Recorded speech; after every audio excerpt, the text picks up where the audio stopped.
think the river I saw on the horizon is still almost a day's hike away. But when the landscape is uneven, it's easy to go round in circles. So I'm going to use a local plant to keep me heading in a straight line. Look at these guys, these are little compass cactuses, and they're called this because they're pretty reliable indicators of direction, and what they do, they tend to grow towards the south. And to show you how parched and dry and nutrient deficient this soil is, it's taken these little cactuses probably about 75 years just to get to this size. But you don't really want to rely on just one of these, but if you see a few of them growing in the same direction, that's a pretty good indication that south is that way. And if I always know where south is, I can keep myself in a straight line while I'm heading for that river.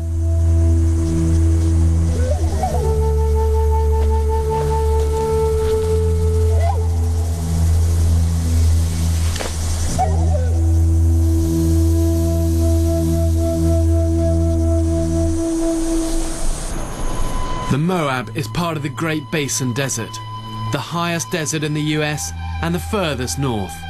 It experiences extreme changes in temperature, and at night it can drop as low as 40 degrees. The heat of the day now is beginning to die. Oh, thank God. But in a few hours it's going to start to get really cold. I need materials for a fire.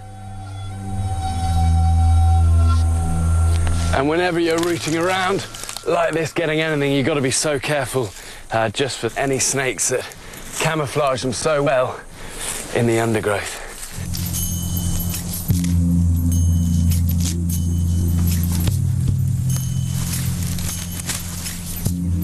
With the temperature dropping, I'll need to get a fire started soon. But dusk is also a good time to go hunting for food. The Moab is home to a dozen different types of snake, and they are all edible.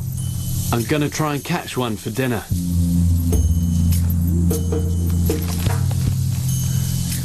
I'm just gonna see if I can just find something to eat and replace some of these calories that I'm losing out here.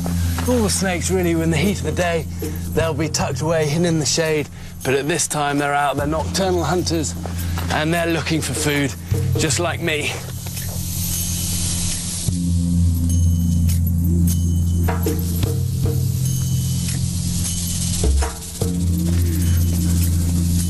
Whoa, whoa, whoa, look, look, here we go. It's a little rattler. And this is a good size little rattlesnake here. And to catch a snake, use a rock to stun it, then pin its head to the ground with a stick and crush its skull. Yeah, this is a faded midget. They're called faded midgets because their patterning is very undistinct, it's very faded, which means they camouflage brilliantly into all of this sand and rock. These are highly venomous snakes, and you've got to be very careful with these guys. Wow, listen to that rattle. That's just her warning saying keep back. But she's looking straight at me here. This sort of snake, if it bit you and didn't get treatment, it could well kill you. In a life or death situation, I'd have to kill the snake to survive. But the faded midget is a protected species. Tonight, I'm going hungry.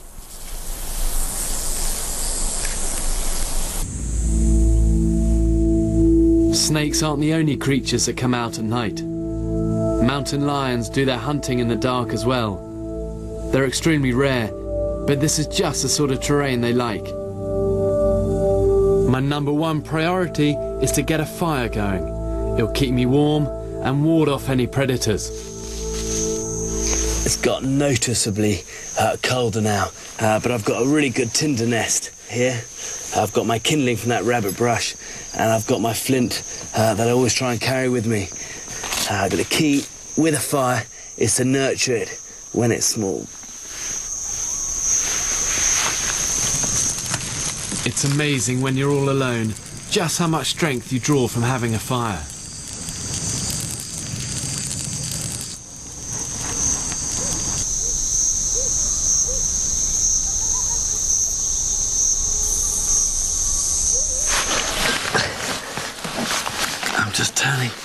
turning this little camera on, but I don't know if you can hear that, but there's... Can you hear that? There's definitely something rattling outside, and it's either a little rattlesnake going past... Listen. Either a little rattlesnake going past a cave, or it could be just a non-venomous snake that often what they do is they'll drag their tails through some dry brush and like mimic a rattle. I don't want to be getting out and trying to scare this thing off, and I don't want it getting in past the edge of the fire here. But maybe if I... Hold on, I'm just going to bang this water bottle. Just because snakes don't like vibrations, and they'll go on the vibrations, and if I can just signal that I'm here...